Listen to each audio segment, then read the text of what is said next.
সব শিল্পের দিকে ঠেলে দিয়েছে। উচ্চশিক্ষিত ছেলেমেয়েরা এবং অর্ধশিক্ষিত যারা ছেলে মেয়ে আছে তারা প্রত্যেকেই কিন্তু কর্মহীন, দিশাহীন।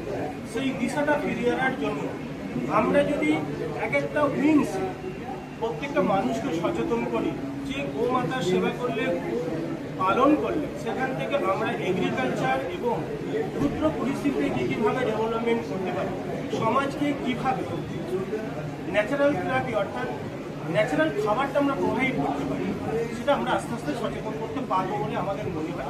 আমরা যাত্রা শুরু করেছিলাম 2016 সাল থেকে, আজকে 2026 সাল। ওয়েস্ট বেঙ্গলে মিনিমাম এখন আমাদের প্রায় 1 লক্ষের মতো মানুষকে আমরা পরিবারকে সচেতন করতে সক্ষম হয়েছি এবং প্রত্যেকটা জেলাকে। আগামী দিনে আমাদের কাজ থাকবে মিনিমাম 5 থেকে 6 লক্ষ পরিবারকে এই কর্মযজ্ঞের মধ্যে নিয়ে আসা এবং আধুনিকরণের মাধ্যমে তাদের যে কর্মের যে পদ্ধতি সেই কর্মের পদ্ধতিকে বাস্তবে রূপায়িত করে এবং প্রত্যেকটা পরিবারকে আর্থিক দিক থেকে স্বনির্ভর করে যেভাবে হত্যা হচ্ছে, এই সংরক্ষণ আপনাদের মহাসংঘ আছে, আপনারা কিভাবে পদক্ষেপ গ্রহণ করেছেন এবং বর্তমানে বা ভবিষ্যতে আছে? গোহত্যা সম্পর্কে আমাদের যশস্বী মুখ্যমন্ত্রী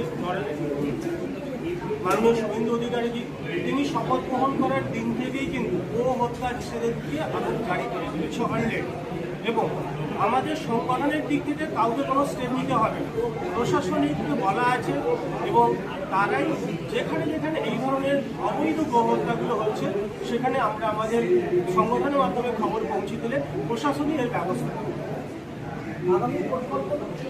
আগামী পরিকল্পনা নির্ভর গ্রাম গড়ে তোলা এবং প্রত্যেকটা জায়গাতে গোশালা তৈরি করা।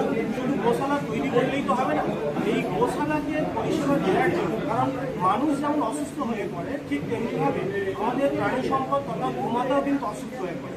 সেই জন্য আমাদের প্রত্যেকটা জেলা ওয়াইজ একটা করে ভেটেনারি কলেজ তৈরি করা এবং ব্লক যে ভেটেনারি যে সেন্টারগুলো আজকে অফ হয়ে গেছে স্বাস্থ্য কেন্দ্রগুলো, সেইগুলোর প্রতি আমাদের সরকারের দৃষ্টি আকর্ষণ করাটাই আমাদের।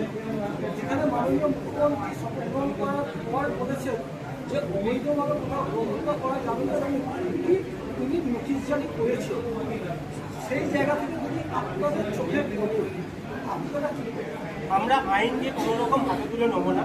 আমরা মাননীয় মুখ্যমন্ত্রীকে সম্মান জানিয়ে এবং আমাদের ভারতীয় জনতা পার্টির যে নির্দেশ আছে সেই নির্দেশ হচ্ছে যে শাসকের শাসন হলে হবে না, আপনার